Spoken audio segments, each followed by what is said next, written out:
Hello, everyone, and welcome to It's Getting Dicey. I am your host, John, and today I am joined by Andrew, Hey guys. Mikey, What's going on? and Salvatore. Hello. So, this is episode 2 of It's Getting Dicey, the second one we've done. I think the first one went pretty well, wouldn't you say, guys? Oh yeah. Definitely went well for us. So, a couple topics to go over today, and since it's getting that time of year where everybody is full of cheer, I really need to quit with those. Um, we are going to talk a little bit about Christmas wargaming. The first bit of that is that we have, as we've teased quite a bit, probably a little bit too much, we have a Christmas video that has been filmed that's going to come out hopefully, what did we decide, on Christmas Day or Christmas Eve? Christmas Yes. Day. Yeah, Christmas probably Day. Christmas Day, yes. Gotcha. So Santa, TriStar Santa's gonna be coming to town, quite literally. You'll see what I mean. But do you guys want to touch on that? You can say whatever you want. Just whoever wants to take the floor, go for it. Yeah, I mean, I can start saying that it was a pleasure to have this event. I don't know who got the first idea about making this video. Was it you, Mikey? No, I think it was I don't John. recall it. It I was think John? John had the idea, and then I think I threw out the, hey, why don't we do a crazy K47? The Axis is invading Santa's village. Okay. Yeah, that's how it happened. Yes, I really I would say one of the best element of this event was everyone really like I mean, I can say that the days getting to the event, everyone was sharing pictures of what they were doing, the models they was painting, and I remember we started a week before with like we have no conflict 47, and we ended up actually playing with at least 1 to 2 units per army that were weird. They're weird. Yes. Yeah, we had basically what 3 or 4 walkers. Yeah, we had 4 walkers that were all painted. The only thing that wasn't painted was my Japanese armored infantry. I just didn't have time. Yeah. So that event was very exciting actually to the even the days before. It made me paint actually my werewolves. I converted some D&D Nolzer uh, deep cuts models into I think if I'm not mistakenly pronounce it, it's Nazi Schrecken Wolfen, something like that. Yeah. Um, Okay. And so I got 4 of those. Sadly, we were already 4, but I mean that's fine. We're gonna have another occasion to see those guys. But definitely the excitement, the hunting for the Santa's hat and everything really contributed to the atmosphere. Oh yeah. Yeah. It definitely felt like Christmas in that room. Um, when we were playing. Yeah, we forgot to actually put some candies as objectives. I definitely would have loved to do that. I It was an know. excellent idea. Yes, I know. I was like, how did we forget such a like small but important detail? Oh well. Right. Yeah, yeah. But I mean, anyhow, aside from that, definitely a very, very nice event. And especially because Alan was there. A friend of mine I've been meeting. I mean, I met him probably when I first moved to the Knoxville area. So we're talking about 3 years ago. And we've been playing almost at least once to twice a month, quite consistently. So mainly bolt action. So now we're dipping our toes a little bit into Conflict 47 and not to mention, it is a nice plus that he owns his own online store for warlords and all things war games. So that definitely helps when you want to create something like what we did. Yeah. GCmini.com. Again, Yep. that's GCmini, GameCraftMiniatures.com. Go click on Yes, something. absolutely. He has his custom. I mean, when he came out with that Santas, that was. I'll be using that for a thumbnail for sure. Oh yeah, yeah. I don't want to spoil it too much, but he may have painted some Christmas models, some K47 Christmas, and it was really, really cool. It was really dope. Dope. Do people still say that? Is that a thing? Do the kids say that? I do. So I don't care what everybody else says. That's fair enough, I guess. I'm with Mikey? you, Andrew. I still say rad. Oh, man. Ouch. So, yeah, lots of fun there. I really thought it was fun too. With that said, so we've got that coming. So hopefully you guys are excited about that. If you don't get anything else, if you get a lump of coal for Christmas, you'll at least get our video. For what that's worth. A but lump of coal. but a question for you guys, and this is a question for the viewers too, if you want to go into the comments, listeners, I suppose. Um, what do you guys find yourself doing most of the time during the holidays when this time of year rolls around in regards to the hobby? Like, do you paint more? Do you buy more? Do you gift more? Build, play? Like, what? I doubt many of us will be doing much playing, but maybe other people do. So, like, what do you guys do? What is your ritual around the holiday for miniatures? I'll start with Mikey here. Dude, I'll be honest. I'll be real quick. It doesn't change. I don't really get too ramped up for the holidays. My kids are grown, so for me, it's just business as usual. I don't buy anymore. I don't really gift anymore, and I mean, I continue my assembly line painting. So I mean, I wish I had more for you guys, but I'm kind of a Grinch. Sadly, I don't want to be, but I am. Hey, that's a valid answer. What about you, Salvo?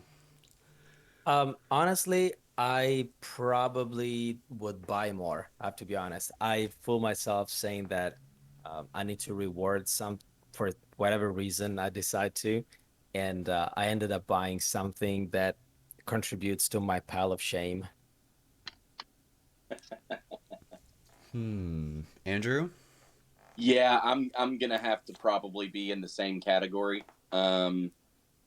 Generally, you, you you spend a lot of money, and then as an adult, your parents generally just give you gift cards and or cash, and so I end up adding to my giant pile of shame.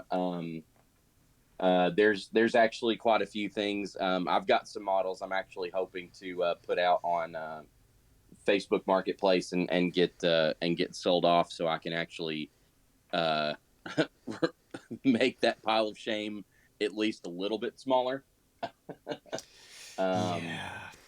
so, but there is one pile in particular that I will never sell off because I love War Machine and Hordes too much to sell off all of my unpainted models. But that's something to hopefully get worked out so I can get that stuff painted up.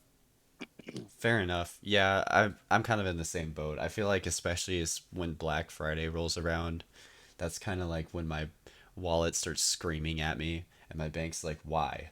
They're literally toy soldiers. Why?" Yeah.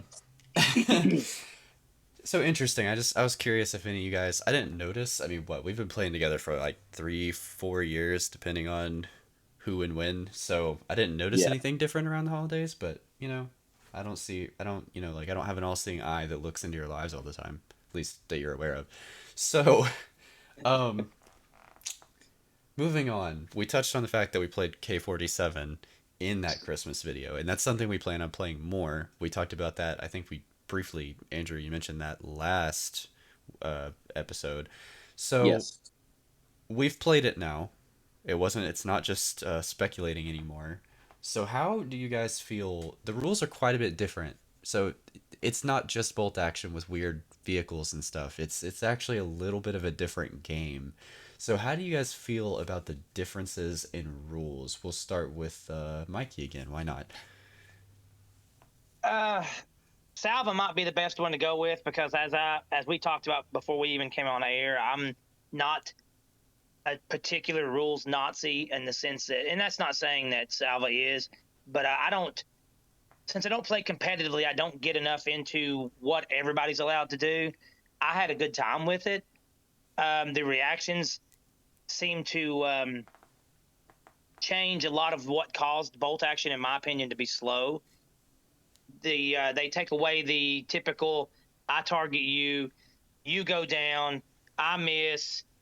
Next, we have 2 units out of combat for this turn. So I mean, I enjoyed that aspect of it. It was different. Gotcha. Yeah, go ahead, Salvo. You do know quite a bit more about the rules. You're more of our resident bolt action guy in general, Mhm. so just take it away, my friend. Well, okay, first I need to give this little premise. We did not play the canonical Conflict 47 rules. We played the Bolt Action 2.0, so the second edition, with the addition from Conflict 47. That's why whatever I'm about to say, it applies to that kind of context because I have not played Conflict 47 per se.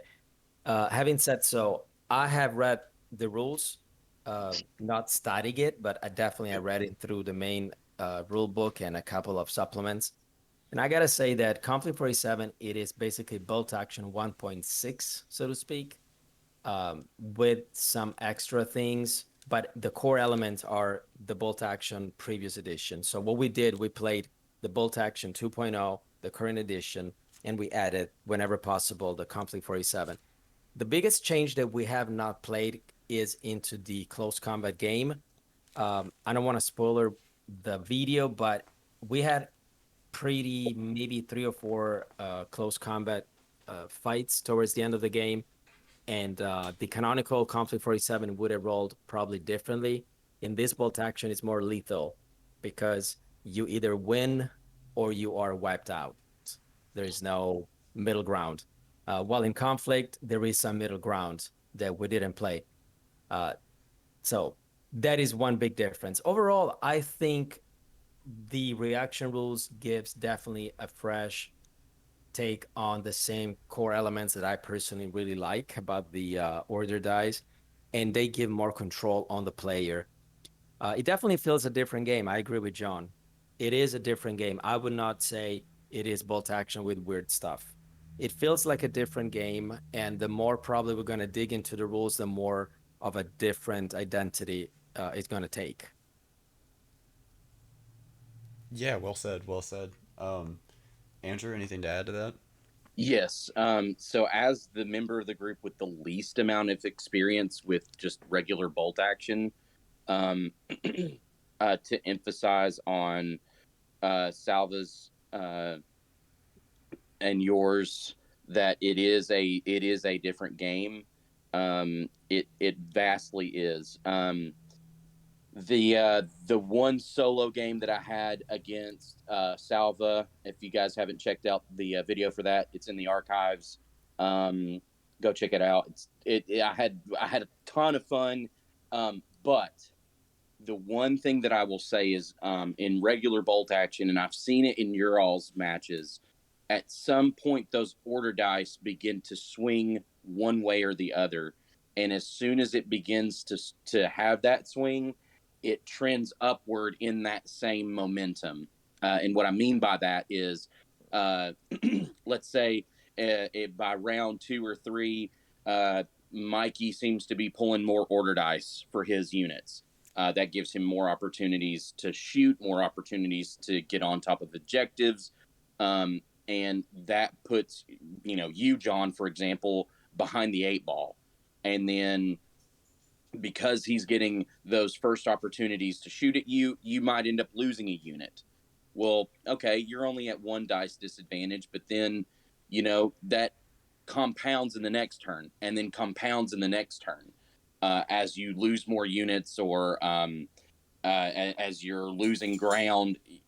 There's just that continued push for on one side of the field. Um, I didn't. As as close as I still felt like we were playing bolt action, we never had that in our match. It never felt like it drastically swung one way or the other. Was there some disappointing dice rolls, like a particular instance where I rolled 10 attacks and only 1 hit? Yes. I Um, remember. but that wasn't due to game mechanics. That is it. We play miniature dice games. That's unfortunately just the name of the game. Sometimes you're going to be rolling hot all night and you're hitting way above average, and then other nights you're not hitting way above average. You're hitting way below average. Andrew, when you mentioned the bolt action video, you probably mentioned the USA versus Imperial Japan, correct? Yes. Okay. Or at least that's the video I'm referencing to. So in all of that, you have, and the biggest core reason for that lack of swing in momentum for either side is the reaction tool. Being able to have a unit that hasn't activated be able to react to what's happening to them really makes it feel like they're not just getting shot off the table or having to go down. Um, there's a particular uh, thing that happens on the further side of the table from me, where we all totally expected a particular unit to get just wiped, and they didn't. Again, some of that was due to just bad dice rolls, but also the fact that the two opponents, the opponent could react to their opponent, um, and that really makes a large difference in that that unit didn't just sit there and sort of take bullets to the head and drop. Yeah, if I can So elaborate a little bit more, something that I want to mention is this. Usually in bolt action and in general in many war games, you guys probably may agree with me. There is a rule where the quantity has its own quality, as the Russians used to say. So basically means that usually hordes, armies, they have some sort of advantage over very small elite troops. Now, this is not true for all games, but for many games, has been true, and it is nowadays. And in bolt action, usually having swarms of inexperienced infantry, it is literally like a death sentence in many aspects because you can literally clog the opponent into its moves and everything for the dice advantage that just that you guys were mentioning before, that plays a determinant role in many games. Now, in this aspect, I've noticed that since the pins are so important when it comes to reactions, if you have a low morale value, such an inexperienced, those guys become less proficient. So, in a way, I imagine Conflict 47 preferring more elite kind of troops, or at least giving some advantage to troops that can reliably react rather than troops that are just there sitting, clogging the table, but not really doing much. Yeah, I Uh, yeah, agree. I've got a yes, couple of things I want to touch on that. I disagree with Andrew, which is very odd, actually. I do think the reaction is a good mechanic, because, but not for the same reasons. I don't see that it stops that snowball effect, because in the combat that Andrew's talking about that he's alluding to, every time that that unit was shot at and reacted, it took more pins. And I don't somehow, some way, whether it was due to failing a reaction test or whatever it was, that unit stayed on the field not because of a wise move by the guy using them. That unit didn't stay on the field because of any kind of ingenious like generalship. It was just 100% due to one person rolling badly and one person rolling well. Because when the guy that's actually giving the order to shoot only has one pin, and the guy that is giving the order to react has four pins and still somehow gets to react and still somehow kills more people, that is just complete luck. What I will say that reaction does, though, and this is a complaint I've had about bolt action, is sometimes I feel like a passenger. I feel like I'm watching a game unfold, and I'm not really getting much input. You can put a lot of that into just me not being a professional or a super competitive player. And when the dice start to go bad, they just go bad, and I just kind of watch. This one at least lets you feel like you're playing the game. Even when things are going really horrible, you still feel like you get options, and you're not just sitting there removing models from the table. Yeah, Yes. I agree. Mhm. And personally, one thing, the guys in the group know that both actions on the spectrum of games we play is a game that I either love in the moment or I hate. And one of the things that drives me nuts, but I think conflict, and it's not even the rules of conflict, like the reactions and stuff. I think it's more just the unit rules. One thing it remedies. So in normal bolt action, I never quite understood. I understand pins, and I know that Warlord likes their order tests. I mean, we play Black Powder, Black Seas. It never made a whole lot of sense to me in Bolt Action, the order tests, because you're talking about a company, level, platoon level game, and it's kind of like that organizational unit of men is going to be acting on their own initiative anyway, especially like a squad. So like you don't have a commander or even a platoon commander micromanaging every squad leader's squad. Like that's the whole point of having the squad leader, right? Especially depending on faction. And it makes sense in a big battle game where you're talking about whole ships, whole divisions, like in Black Powder. Yeah, there's lines of communication there. But it always pissed me off when I failed to do something in a company level game. But with K47, there's so much going on with like the werebears and the walkers and the compression cannons and the jetpacks, which we didn't have any of in our game per se, but like the Firefly jumpers for the US, or like the super fast, like 8-inch move infantry for the Japanese. Even when I'm failing stuff, I feel like there's enough special rules to push forward my agenda. And depending on the faction I pick and the units I bring, I can kind of curtail a little bit of that randomness because I've got so many tools. And even if they don't work, they're still fun, right? Like that's the main thing I'm concerned about here. But in regular bolt action, sometimes it just feels like, since it is more airs on the side of like everybody's a man, everybody's got a rifle is a rifle.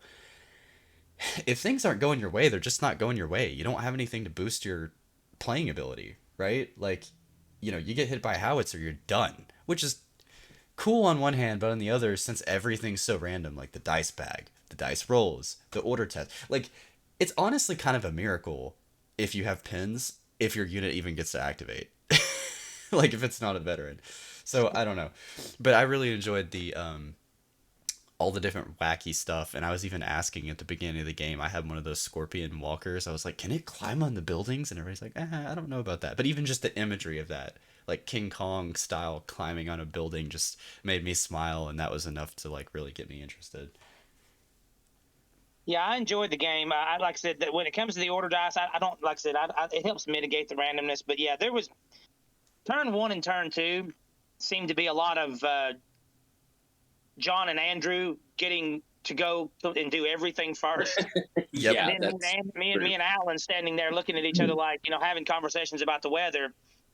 But also because things are being, because, Alan was in a better spot than me without spoiling too much.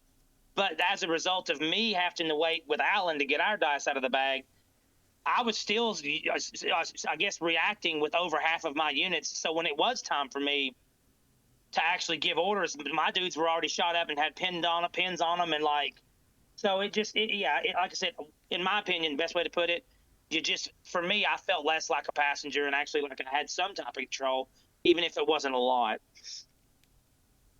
So that was a good thing.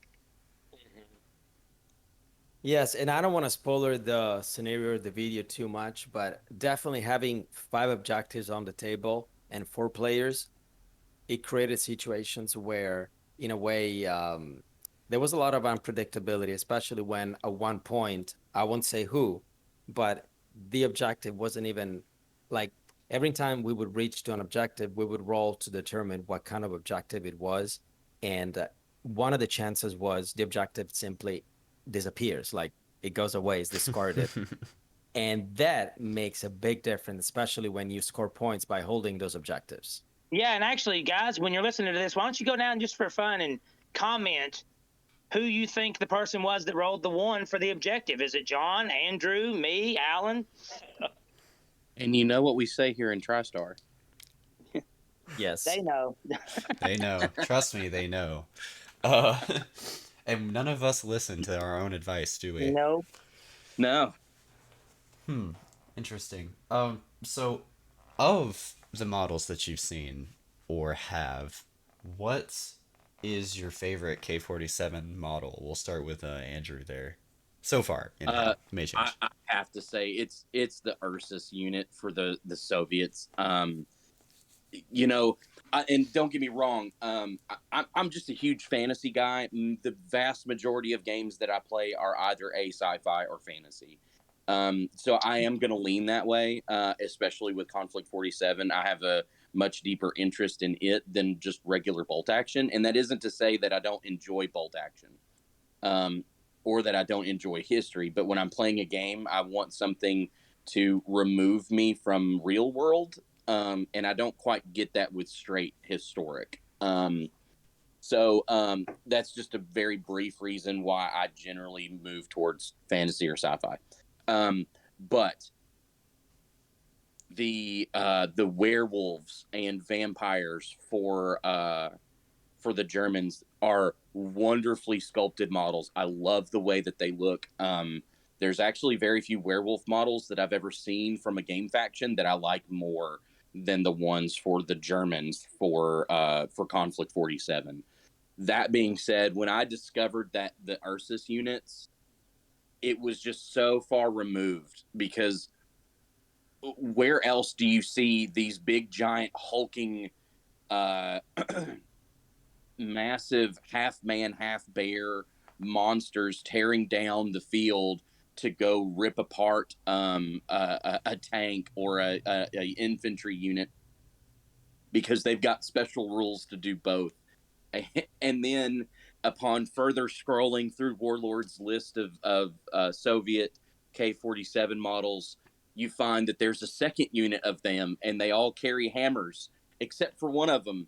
He's literally ripped a pipe out of concrete, and there's just a big giant concrete block left on the end of it, and it's just I hadn't seen anything like it anywhere else. And obviously I'm a big nerd, so I play D&D, and they do have like werebears in D&D, but they're seen as more of these like secluded uh uh shaman-esque type creatures, whereas in here they're just straight monsters ready to go tear things apart. I love them too. I love those bears. Honestly, man, I've had a soft spot for Soviets for a long time, but you just got into him, and I was like, you know what? He can take it over. I've got plenty of stuff. I don't need more gray shame. Um, but I totally agree with you there. What about you, Mikey? What do you think? You American player, you. You're always the good guys. Good guys, Yeah, quotation marks. see, it just feels good. It feels good. That makes me think of a thing I saw. It was either a tweet or a post on Reddit a while back when somebody was talking about video games and said, in a virtual world where you can literally do anything you want, why would you choose to be a good person? And somebody responded, because it just feels good. And I said, absolutely. So I digress. It's got to be the walkers. Listen, I don't like the idea of the armored troops. I think they just kind of are. It's silly, because for the same reason why one of the games we don't really like on our channel, 40K, why there's even freaking melee combat in the 41st millennium is just beyond ludicrous, because we don't really have melee combat now in the 20th century or 21st century. What are we? We're in the 21st century now. So it's silly to me. So when you go to this, I'm going to go with, now granted, it's 1947 in this world of K47. I get it. So I understand the necessity for melee, because we still kind of had it back then. But in my mind, the rift is opened, or however we get the stuff in K47. If you've got robots, and I think, is it Andrew? Is it the Russians that have the automatons? No, it's the No, British. it's the British. British. There you go.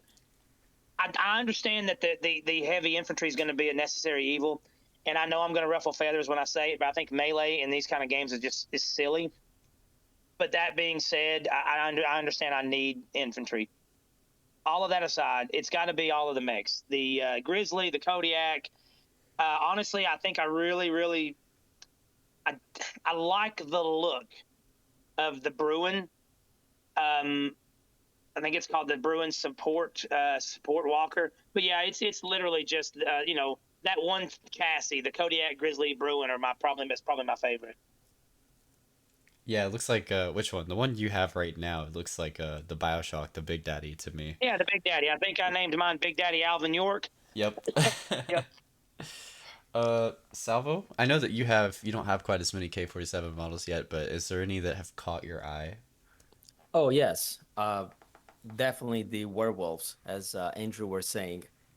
I'm personally more of a fantasy kind of player, but I do like World War II and I like that kind of setting. Now, I do agree with Mikey as well. I find it ridiculous that someone will hand a sword in a 40K universe, but at the same time, I really like the gothic sci-fi world. And in a way, the Germans, they represent the most that kind of world where you have this sort of mixed match of technology and genetically enhanced humans. They're like monsters. To summarize it very briefly, it's basically werewolves and vampires, as Andrew said.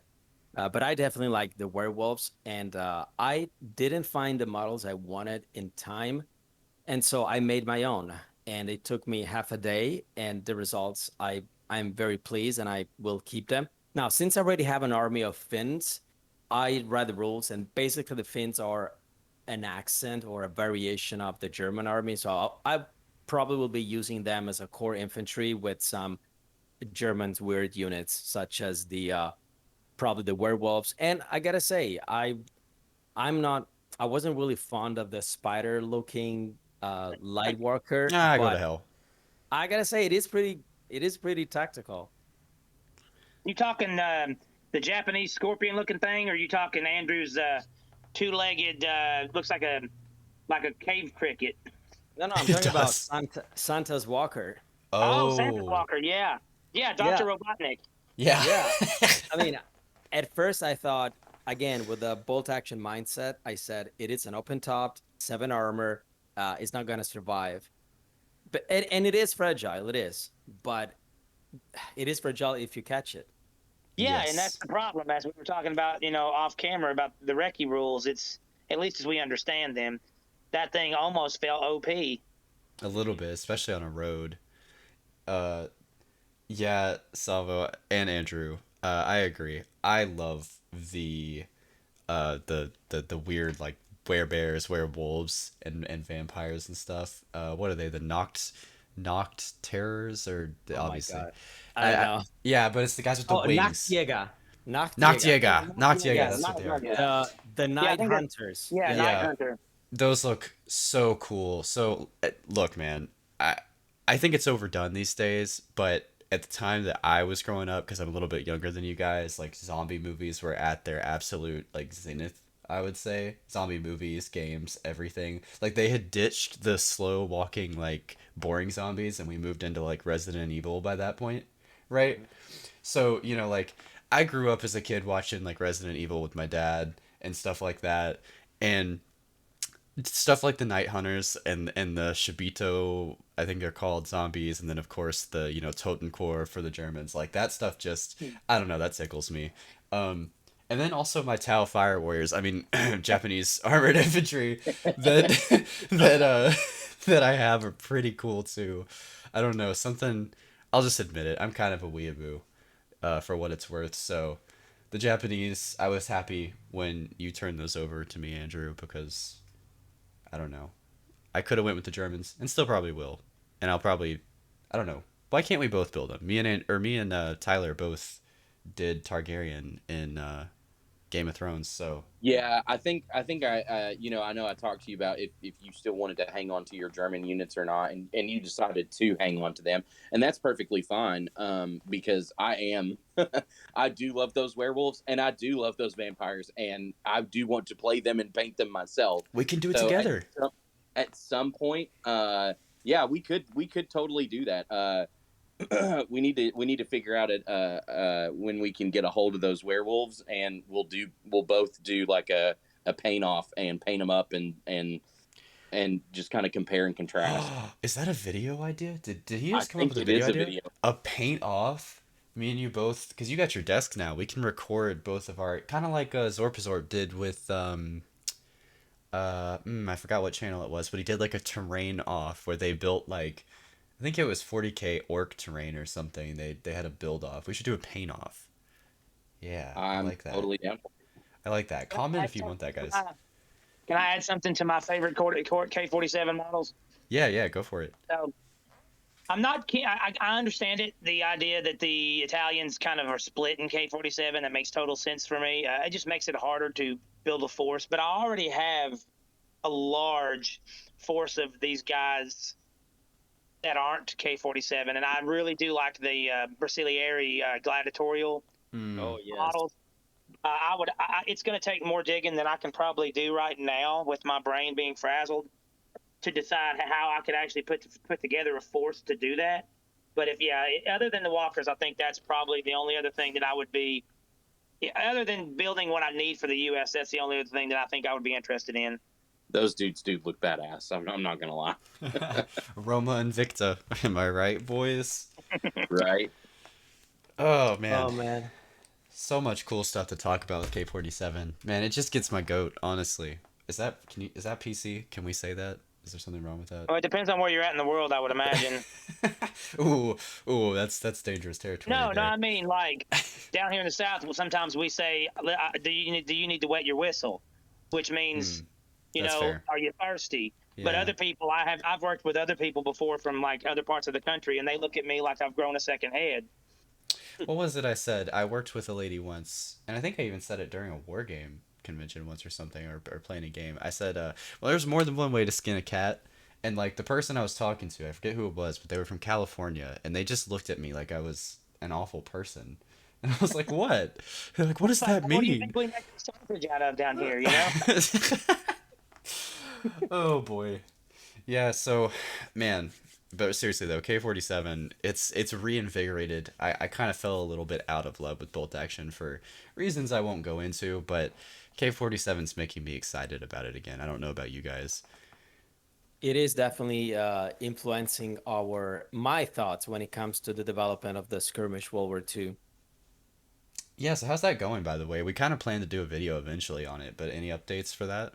Yes, I'm practically done with the beta testing, and I left the basically in bolt action, since everyone is a human. I did, I was thinking to leave the characteristics for each model at a certain, basically just to summarize it as two characteristics, because again, everyone is a human with a rifle.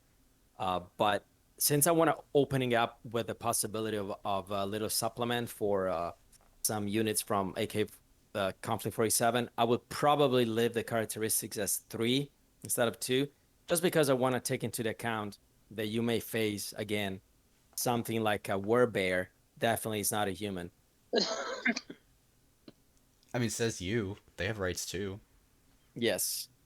No, but Nobody lied. overall, we're ready to actually. I invite you all guys whenever you are available to play a game. We just need a 2x2 table and to start play testing it. Yeah, I'm down. It's just, man, with all the stuff we've got going on recently, it's hard to even it's crazy because somehow we're managing to fit more videos. Like what? We've got like I don't want to say numbers, but we've got a ton of stuff that we're working on right now that we're almost finished with. And it's hard to Yes. even figure out when we're gonna do stuff, but yet we continue to do it. So I digress, I guess. Like we're definitely gonna get that playtesting in, but it's just I don't know, it feels crazy right now. But it's crazy in a Mhm. good way, right? Yes, it is. It's a nice problem to have. Yes, that's a perfect way to put it. Everybody's, I think, the channel's just been booming recently. We have 700 subscribers now. We actually hit that during recording Yep. the video the other night. Um, so definitely interested to get some playtesting, maybe on camera, or is that too much? I don't think it's too much. I would just keep the playtesting once it gets into the beta version. I just would be embarrassed to find out after minutes three, like, oh, that doesn't work. Yeah, I gotcha. No need to be embarrassed though. I think it's a mammoth. I don't know about mammoth. Maybe like a saber tooth undertaking that you're taking on pretty much by yourself mostly I right mean, now. I'm not reinventing the wheel. I'm just taking the core elements of bolt action and Compton 47, and I'm scaling it down to a skirmish level. And certain things can be kept, other things had to be changed. So I'm really not reinventing the wheel. I would say the only idea that it's probably unique to my understanding is, well, I don't know if I should say it, but basically, whenever you fail an aura check, instead of just saying, "Oh, I go down, I fail an aura check," something else happens, so that you will get your chance to do something in that turn. Spicy.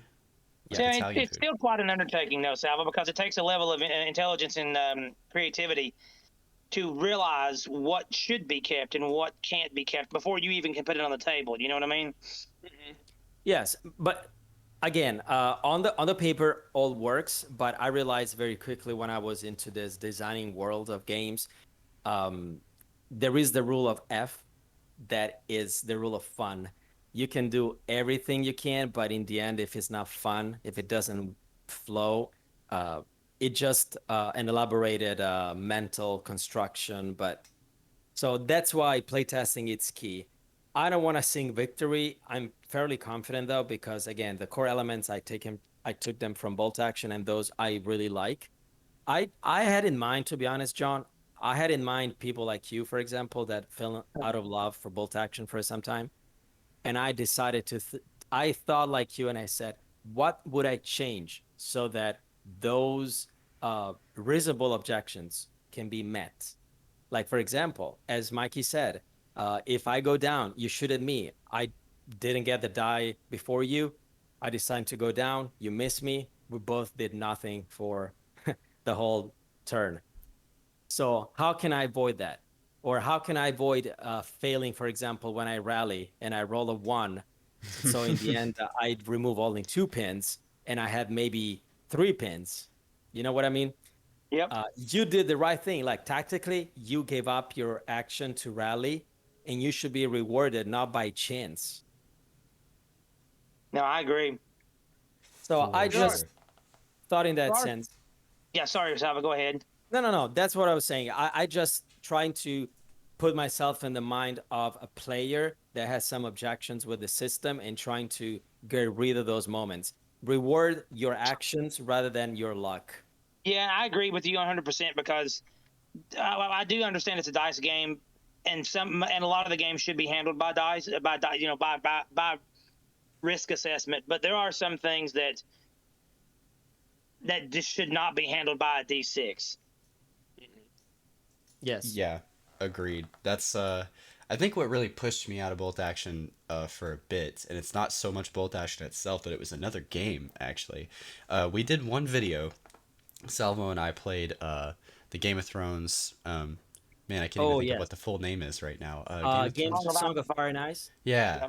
Song of Fire and Ice, the miniatures game, and we haven't put any more videos on the channel, and we may at some point in the future because all of us we in like the span of a month we all bought every army in the game. It was ridiculous, and I Yes. still love those models, and I still love the core game system.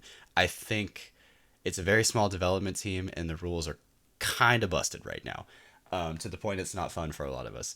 But with all that said, what I love Well, about the core rules. I'd say What were you say? 90% of it.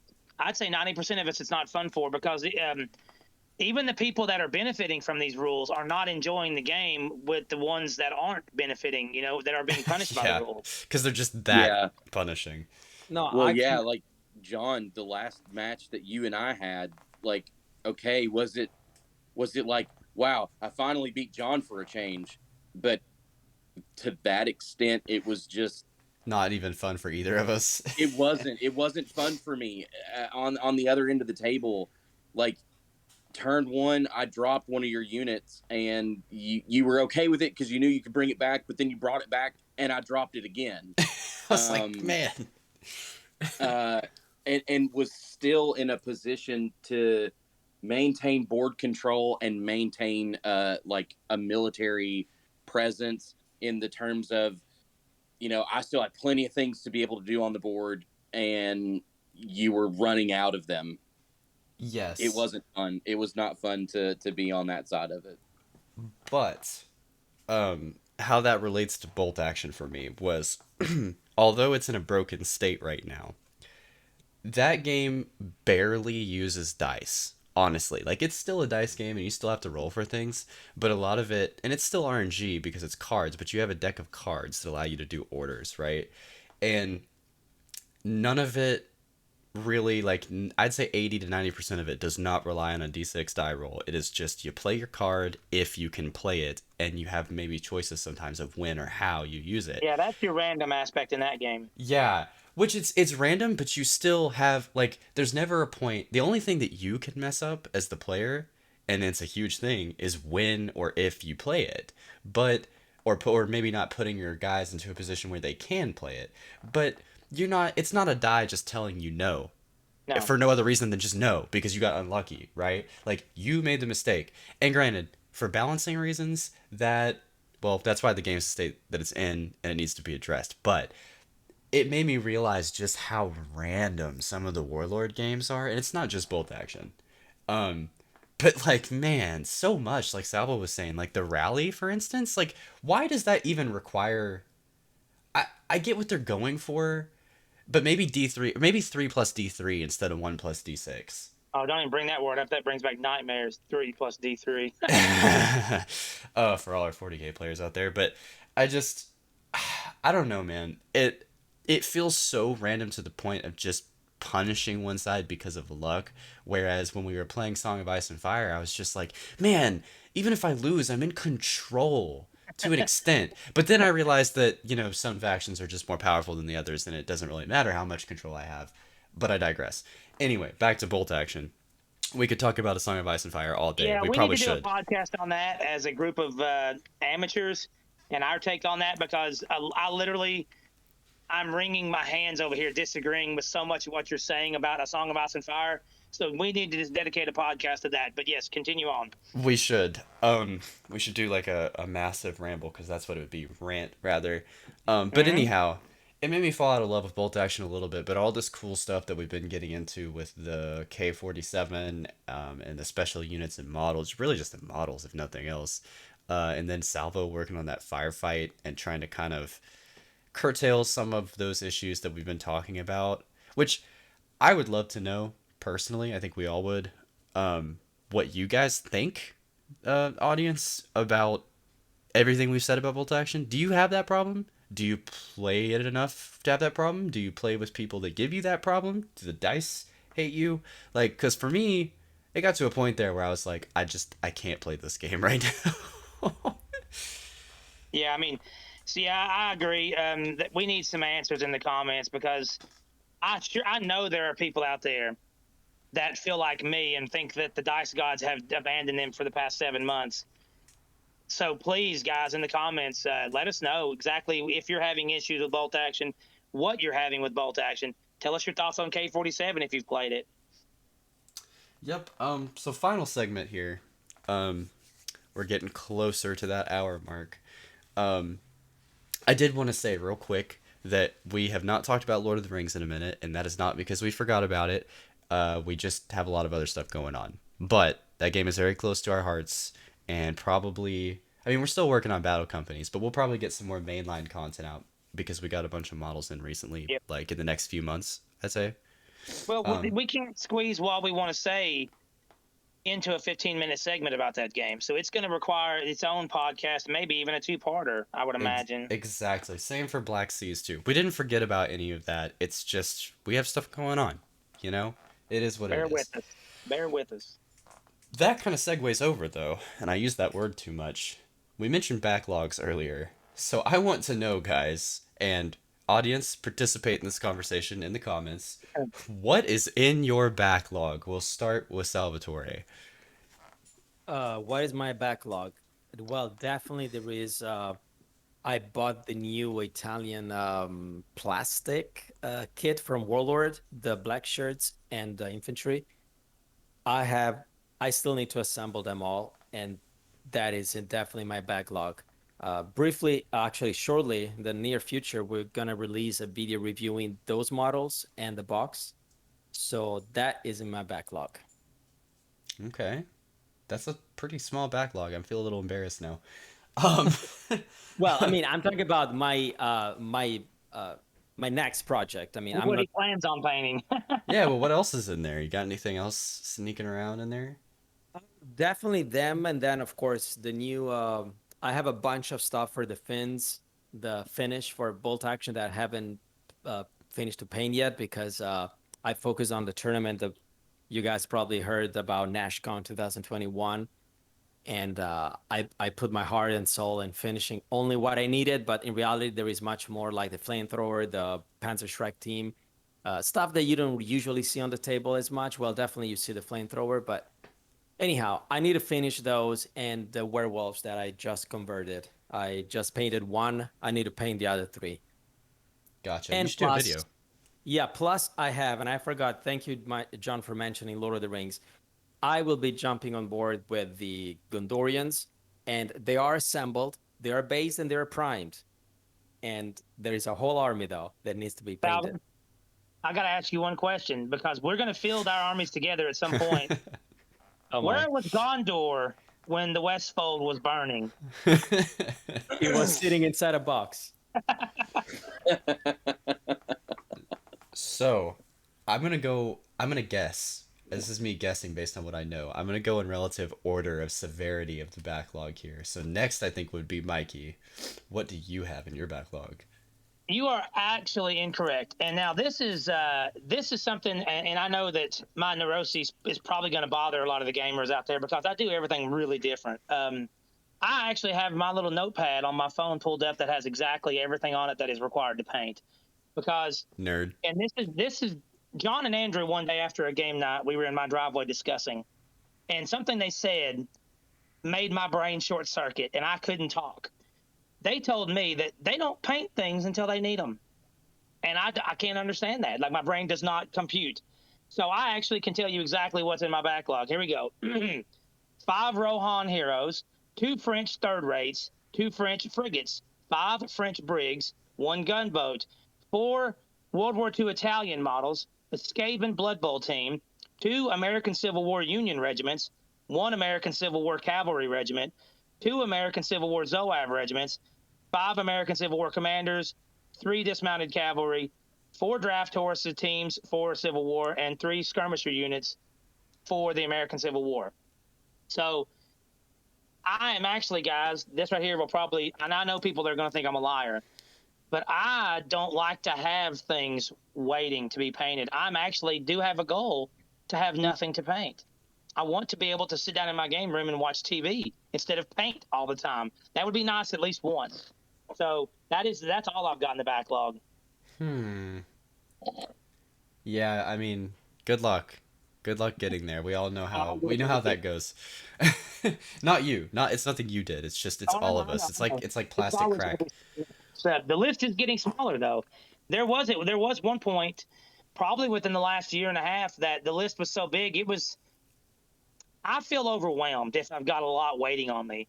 There was a point within the last year and a half that I had so many models in there that were gray that I almost wanted to sell it and just stop the hobby because I can't deal with knowing that there's so much waiting on me. I want it gone, not gone, but I want it complete. It bothers me sitting there untouched. I get it.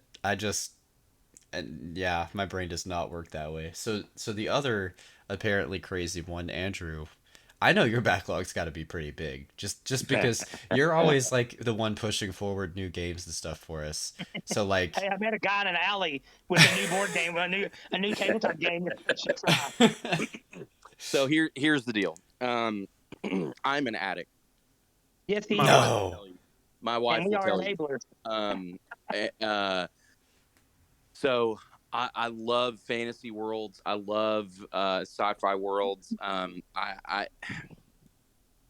mean, I could reminisce about the days of growing up with, fortunately having my oldest brother grew up watching He-Man, the original Teenage Mutant Ninja Turtles cartoon, the original G.I. Joe cartoon. I grew up watching that stuff. I remember being at daycare and they put on Barney, and I was the one kid who sat there and said, "This show is stupid. I don't want to watch it." And I literally said that, and they said, "Well, sorry, Andrew, everybody else does." I So let me vividly get remember this straight. that moment in my life.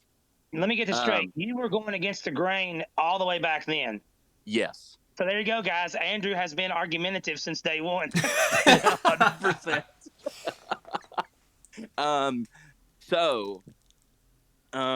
I have ADHD. That is, yeah, I've been diagnosed with that for a while. Anyway, so yeah, I do hop around a lot. Let's see. I have 2 factions that are only 20% painted for War Machine and Hordes. I have I have a lot. I would say my Isengard is probably more like a 40% done. What else am I actively playing? I have bought Armada um, from Mantic Games, which is a combination of Black Seas and their fantasy world. Dawn of Oh, Kings or something, Kings of right? yeah, Kings of War. Kings of War. Yep, Yeah. yep. Now I have made sure not to go too overboard. Wah, But wah. I'm a dad. I get to tell dad jokes. Um, I've only bought the starter fleet for the Empire of Dust and the booster fleet for it. However, I do believe Mikey and I at some point in the nearish future, I don't know when that is, and there's no pressure. It's just we've got so much going on. I don't know when it's going to actually happen. Are going to buy the 2-player starter box, possibly do a review on it, and that will also give me enough models to be able to have some of the other guys be able to play and not have to spend money on it. I do look for ways to do that sort of thing, so that my hope is that, hey, if I spend a little bit of money and get somebody interested and then they buy in, great. If they just want to show up and play with what I've already got, great. If they don't want to play at all, that's where I failed at something. So Interesting. I've got a Lizardmen Blood Bowl team that needs to get painted. Let's see. What else? I mean, there's a ton of stuff that I do have that is probably going to get sold off because, unfortunately, I was playing with a group of guys at one point, and got caught up with a guy who has a lot of money, can I drop got, yeah. $300 or $400 on a game at one time to buy up an entire faction. And I kid you not, we started with one game, and this was in the course of 2 months. We started with one game and ended up on a fourth by the end of 2 months. And fortunately, after the first two, I stopped buying. I realized I could kind of see the writing on the wall. And after that second month, I actually just sort of stopped gaming with that group. Because it was constantly, he brought up bolt action. He brought up what's the name of that game? Warzone Mutant Chronicles. Oh He my God. brought up Dust Tactics, and I did buy into Dust Tactics, and I did buy into the Warzone Mutant Chronicles, because I actually had played Dust Tactics beforehand, with a guy who moved away. I didn't buy anything at the time, so I bought some stuff for it then because it's kind of similar in K47. Anyway, I'm ranting. So that being said, if I were to really go through the entirety of my collection, I would say only 10% of the entirety of my collection is painted. Oh my goodness. That's That's because, But as you said, he's an I'm I'm a, addict. I'm getting ready to sell about 70% of that collection. So So what you're saying is we do not need to call that television show Hoarders and then get you help. You are cleaning it up yourself. yes. Okay, good. clean up your act. Yeah. Um, yeah.